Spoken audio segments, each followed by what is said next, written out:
to Vegas to do this movie. When I order room service, I want crab legs. No problem. No problem at all. Burgers, no buns. No problem. Okay. Put cheese, anything you want. No fries. No, I'm sorry. You can eat. No, I don't give a shit. I'm asking you for real. Yeah. Just because white potatoes will put not as much. White potatoes is not so bad, but maybe just not in the beginning. Brown rice is okay. People listening though, Bryan Callen right now sounds like he has a doctorate in fitness, and he's incredibly fit. He can fight. You don't want to tangle with him. He's a quadruple threat. He can sing. He can dance. He can fight. He can be fit. But here's the thing: the guy that's telling you about insulin resistance diets in Italy and 100 years of genetics go down the toilet is the same guy that walked into my garage. I said, "How you been?" And he turned around, did a spinning sidekick into my incline weight bench and goes, "See what I do? I do the sidekick right there. I come in, I fucking sidekick right there. You catch him in the midsection because I'm a jackass." You just walk. You should listen to nothing I have to say except for on the subject of nutrition because I've read all the scientists. The comedy mix. And well, I don't know if you know this, but in Vancouver, January 26, 27, 28, I'll be at the Comedy Mix in Vancouver. I don't know if you know that. Stand-up. I'm doing stand-up. America. If you have 40 million or 44 million listeners. 44 million. Think Reggie Jackson. Congratulations. 44. Mr. October. Biggest forearms in baseball. What's the best nickname ever in sports? We talked about that. Let's revisit a couple master debater topics good question. Without those fucking wet blankets on either side of us. Boy, oh boy. How about every guest we had on the show asked me, what's wrong with these guys? Why aren't they laughing or having a good time? They're on television. Why do they pair you up with those guys? They can't keep up with you. They were attached when I was asked to come on board, and I said, I don't want to be on a panel with like 5 guys, but if it's me and they're like co-hosts, yeah, sure. But you need somebody who speaks your language. People can't, those kind of guys, God bless them, they can't compete with, you're a professional at that. It was a comic, Naeem Lynn, and on the other side of me was baseball player Eric Burns. And for some reason, these two guys were like in the fucking play it cool phase of their life. They're good guys. I like those guys, but there's nothing not to like. Like Naeem's cool and he's fine, and I think he opens for Kevin Hart on the road. Like whatever the case, but Eric Burns is. But these guys, for some reason, picked the wrong time to be the whatever, man. I don't know. Like no, like what do you fucking keep the show going? Yeah, it's a show about debating. But they don't, that's not a language they are fluent in. That's a language you are fluent in. Okay, but when you get, it's like salsa. It's a language I'm fluent in. You're not going to be able to dance. You're not going to keep up with me in salsa. You're not, because you don't speak that language. If we go to the ground, you'll win out eventually. Well, I don't know. Shape. You might smother me with those shoulders. I start producing estrogen. I all of a sudden I'm clutching at your back. It gets weird. They punch you in the ribs. You punch me in the ribs. Cornfield. You're like, do you like Oz? Do you like the movie or the TV show? So what is the best sports nickname of all time? We had, you want me to put some on the table that we had on the show? Yeah. Mr. October. That's Mr. Clutch. I like that. Mr. Jeter. Oh, you said Smokin' Joe Frazier was your answer. I like Smokin' Joe Frazier. And then Naeem Lynn said, man, they didn't even call him Smokin' Joe. He wasn't even that fast. And you leaned over like you were going to attack Naeem Lynn. And you went, excuse me? Yeah. Did you just say Smokin' Joe Frazier wasn't that fast? Yeah. And he goes, yeah, Joe. And he like went into like, I don't really know Joe Frazier stuff. Yeah. Like explanation. Not realizing he's sitting next to one of the greatest boxers of all time. And he's also talking to a great comic who knows everything about fighting. And you're like, Joe went so fast. Fucking well, what bothers me is you don't ever talk to me about Joe Frazier and go like this. Don't ever use that. I don't want that sound effect with Joe Frazier. And that don't go. Never talk about a fighter of that caliber that way. You fucking carry him around and feed him grapes. Okay. Don't talk about a fighter half that caliber. Correct. Because the great quote, boxers are ordinary men with extraordinary determination. God damn it. They're not like you and I. No. They're up at 4. When was the last time you got up at 4? It's not just the training. When was the last time? I can't do it. I have a fucking baby. I turn the monitor off and act like I don't hear him. That's what I do. How'd the baby do? He did great. Yeah. My wife goes, really? I go, yeah. 4 a.m. when I have to wait till 4 a.m, I get scared because I'm so vulnerable. I'm so tired. Yes. I'm scared. How about when you do a night shoot and you look at your watch and it's 4 and you're like, you get anxiety like, this isn't normal. We should all be home. It's the worst. And then my back starts to hurt. My body breaks down. You see the sun coming up and you get that anxiety like, oh my God, I'm going to be on the 110 North at 8 a.m. But on my way home, like this doesn't make any sense to me. The great tragedy of being a man And the worst thing about being a man for me, you never get to give birth, is not just that. Oh, sorry. It's not just that. There goes my boner again. This is so weird. But is the fact that you miss a meal and then a night's sleep. You're a fucking babbling brook. You're a bitch. You can't do a thing. You're done. That's how vulnerable you are. You miss 12 hours of water. You don't get any water in your system for 12 hours. You miss a night of sleep. You get a cold. You're done. I'll punch you in the face and you're finished. You just, all the tough guy stuff goes out the window. I think it's a salient point. Cause like if you, like if we have a cold, we just become, but our achy. wives will be up for 48 hours. Well, dude, when I'm sick, my girl she hates me. She resents me. Amanda Knox? Yeah. Amanda Knox, when I'm sick, she'll be like, why aren't you in People magazine with her? Like, you just keep that low profile. I keep such a low profile, dude. You know why? Because I'm an actor. And for me, it's the theater. That's my secret garden. That's where I express myself. I'm always working on a character. If you could play any part, what part would you want to play? That's a very good fucking question, man. I asked Tom Cruise that. You know what he told me? What? Dan Gable. I love him for that. I talked to Tom Cruise about Dan Gable for about an hour. Are you being serious? For an hour. When? Well, I did a reading with him with Todd Phillips of The Men. Right. Yeah. Tell me. This is a great story. And I told him I went to Dan Gable's intensive wrestling camp when I was in high school. Between the ages of 17 and 18, the hardest experience of my life was going to that camp. You had to graduate from it, and they shut it down the next year. Dan Gable, by the way, for you ladies and gentlemen, was the most winningest wrestler in American history. And by the way, he went to the Olympics and didn't have a point scored on him. It's never been done. The Soviets couldn't score a point. Not as good as Cael Sanderson. No, nobody is. That's a whole different subject. But the fact that he didn't have a point scored on him is ridiculous. And Dan Gable is legendary, still is legendary. And I talked to Tom Cruise about going to that camp. Cruise, and then we talked about wrestling. Why are you with Tom Cruise? What the listeners are going to want to know. I was doing a reading of a movie that Alan Loeb, a friend of mine, wrote that Todd Phillips was going to direct called The Men. It was a remake of, I think, a German movie. It didn't happen. And then I saw him about 6 months later at a Oscar party with all the who's who, and I started talking to him. Yeah, he's the best, right? He's the best. I wanted to be his friend so bad. You got to listen to the podcast where it was just me. We couldn't get a guest, and me and Cohen just sat here, and it's called The Legend of Tom Cruise, and I explain the exact step-by-step of my Jerry Maguire audition, and how he tried to kick the shit out of me with words. He did? Yeah, like it wasn't like an audition like I say this, you say that. He was like, he got fucking fired. And he was like, you ungrateful. And it was one of those moments where you go, I'm either going to brain him back or I don't get, like, obviously this is it. My feet were to the fire. And it's fucking hot and I dig it. That was a phenomenal job. I remember that role. I remember that role very well. I remember when you got one of his clients and you go and you do this. You do that? Yeah, I did the fist pump. So you did the table read with Tom Cruise. And we talked about Dan Gable. And he told me he knows a lot about Dan Gable. He knows a lot about Dan Gable's personal history. And it was awesome. It was his life's mission to play Dan Gable. Well, Dan Gable had a sister murdered.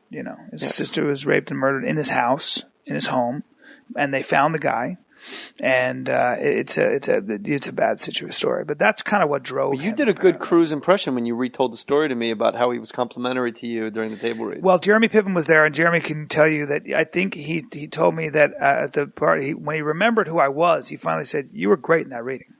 You were great." I went, "Thank you." And he goes, "No, you were great in that reading. Your timing was." He'd look away and he goes, "Your time was," and he looks at Katie Holmes and he goes, "Should have seen him. His timing was." And I was like, I didn't know it was that good, but I appreciate that, And I said thank you 13 times, I think. It was the greatest. Don't you think? It was the greatest thing in the world. I've said this to other people. I think I haven't said it in a long time. But when Nicole Kidman was on Saturday Night Live, and he was with her when they were married.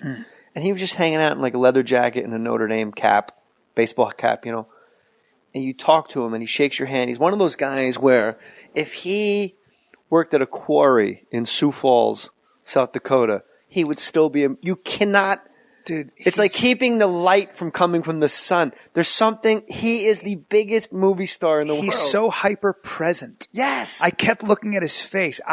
He's so hyper present. Like he just looks at you and is like, "You're very talented," and he's got those ridiculously blue eyes. Yeah, It's how politicians look at you when they're running. Yeah, he's an extraordinary. They hold your hand, they look you in the eye like, you are my entire world. But with him, it never gets turned off. The painters on the set. Because he means it. He's an extraordinary human being. Now, how much, and I'm being completely serious. Yeah. How much of that is Scientology, do you think? I don't think any of it. Really? No, I don't. But I don't credit philosophy for. I think that philosophy works for Tom Cruise, and so as a result of that philosophy, he's very intense and he does the work of that philosophy. We know so little about Scientology. I know a little bit. I know a lot of people who are Scientologists. Isn't there a thing where that hyper presence, isn't that a part of it? Communication, honest, ethical, clear communication is a very big thing. And if someone's speaking to you and they're saying negative things, there's just like a weird number system you go through in your head to block them out? There's this notion that people will try to suppress you, and if you don't call them on that, then it'll bother you. So like you can have a sister or a brother who is not really on your side, who competes with you, and you're trying to get something done, and they stop you by saying something like, wow, you still haven't lost that weight, huh? And it'll ruin you for the next 3 months. And what Scientologists would say is to confront that, take responsibility for yourself and for your surroundings. But my only issue with Scientology confrontation. Like say, hey, I don't like how you said that about. Well, honest confrontation, being honest and expressive with your cubic space. He would say, yeah. Well, you know what's amazing about him, Ryan? Your timing. It's a visual impression. It's very good. Another week of visual impressions on the podcast. It's very good. Ben Stiller does an incredible cruise. Oh, he does? He does great fucking impressions. That guy's very funny. Do you remember his first show on MTV? Yes, I do. Very well. Not the Fox Ben one Stiller with Janine. Show. It was just him and Jeff Kahn. Oh, no, I don't remember that. See? I don't remember that. The Fox one was Andy Dick, Janine Garofalo. Yeah. It was just, you remember it, of course. Mark Cohen is such a file of all things. It was him and Jeff Kahn pretty much only. Who's Jeff Kahn? Exactly. Just a guy that he did stuff with. And you got to just look it up. It's one of those names. He's another guy, though. But it's one of those things where I think, like on SNL, the go-to sketch is the talk show because it's the easiest way to get people to interact. Yeah. But with Ben Stiller, it seems like on the Ben Stiller, and you'll correct me, Cohen, if I'm wrong or if I'm in the ballpark, it seems like their fallback was taking like they were the original mashup. Like they would do Dog Day Afternoon on the Star Trek Enterprise. God, that's cool. So it was like him as Pacino as Kirk. Yeah. Like, we're Vietnam veterans, we're intergalactic veterans, killing don't mean nothing to us. And he's like, put the phases down! What's it called, the Ben Stiller Show? Yeah, I guess, right? I gotta see that. Put the phaser down! This guy wants to phase me so bad, look at him! But then he would like become, and then Jeff Kahn, they did Rain Man on Star Trek? And Jeff Kahn was Spock and Dustin Hoffman, like, yeah. That was back in the day when they give you a lot of leeway, I think. I don't know. It's and that's... But he never stops. That guy never stops. He's always rewriting, he's always the Oscars directing. As an avatar. Like, that's the bravest shit in the world. He's legitimately funny, man. That guy's and legit. He should hire you and I for his movies because you and I are the untapped funny guys. That's what they tell me, and that's you are tapped. I've never done a comedy. That's incredible to me. I've never, like Paul Rudd in Forgetting Sarah Marshall, like as the surfboard renter guy. Yeah. I'm like, that's all I need, and I am fucking up and running for the next 15 years. I know, man. I know. It's, I mean, I've had incredible parts. Paul Rudd is damn good, too. But he was a leading man, like the sexy guy. Yeah. Clueless. Paul Rudd. And then suddenly, he's now like the go-to A-list funny guy. Well, he's too little to be leading man. He's like a little. You're too little. Shut up. You're. What are you, 6'1"? I'm 6'4", and I weigh 213 pounds. I feel like Alan Ladd on Easter Island. Yeah. What movie's that from? Anyone? I feel like Alan Ladd on Easter. Waiting for Guffman. Oh, fuck. He says it to the kid, but the kid says like, he doesn't say anything impressive or large. He goes, how tall are you anyway? And he goes, 5'10". He goes, wow. I feel like Alan Ladd on Easter Island. It's so amazing. The fucking ad-libs in that movie. That's a genius shit, man. And Fred Willard has... That's one of those movies like where I've learned more. Fred Willard, he did I did stand-up with him recently. He did the funniest thing where he was playing like his experience in a mental hospital It was fucking hilarious on a tape recorder. He's one of the funniest guys alive. He's fucking amazing.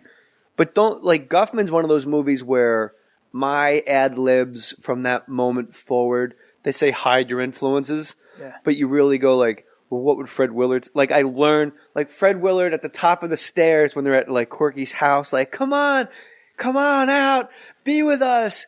And then they all go up this huge long flight of stairs to his bizarre apartment. And then they're all like exhausted and they're like, oh my God. And then let's revisit a couple master debater topics without those fucking wet blankets on either side of us. Boy, oh boy. How about every guest we had on the show asked me, what's wrong with these guys? Why aren't they laughing or having a good time? They're on television. Why do they pair you up with those guys? They can't keep up with you. They were attached when I was asked to come on board, and I said, I don't want to be on a panel with like 5 guys, but if it's me and they're like co-hosts, but you need somebody who speaks your language.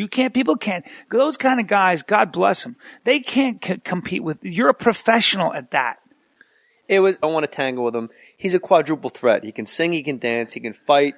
He can be fit, but here's the thing: the guy that's telling you about insulin resistance diets in Italy and 100 years of genetics go down the toilet is the same guy that walked into my garage. I said, "How you been?" And he turned around and did a spinning sidekick into my incline weight bench and goes, "See what I do? I do the sidekick right there. I come in, I fucking sidekick right there. You catch him in the midsection because I'm a jackass." You just walk. You should listen to nothing I have to say except for on the subject of nutrition because I've read all the scientists. The comedy mix. And well, I don't know if you know this, but in Vancouver, January 26, 27, 28, I'll be at the Comedy Mix in Vancouver. I don't know if you know that. Stand up. I'm doing stand up. America. If you have 40 million or 44 million listeners. 44 million. Think Reggie Jackson. Congratulations, 44. Mr. October. Biggest forums in baseball. What's the best nickname ever in sports? We talked about that. I want to do. All right. It was a comic, Naeem Lynn, and on the other side of me was baseball player Eric Burns. And for some reason, these two guys were like in the fucking play it cool phase. Of their life. They're good guys. I like those guys, but there's nothing not to like. Like Naeem's cool and he's fine. And I think he opens for Kevin Hart on the road. Like whatever the case, but Eric Burns is. But these guys, for some reason, picked the wrong time to be the whatever, man. I don't know. Like no, like what do you fucking keep the show going? Yeah, it's a show about them going to Vegas to do this movie. When I order room service, I want crab legs. No problem. No problem at all. Burgers, no buns. No problem. Okay. Put cheese, anything you want. No fries. No, I'm sorry. You can eat. No, I don't give a shit. I'm asking you for real. Yeah. Just because white potatoes will put not as much. White potatoes is not so bad, but maybe just not in the beginning. Brown rice is okay. People listening though, Bryan Callen right now sounds like he has a doctorate in fitness, and he is incredibly fit. He can fight.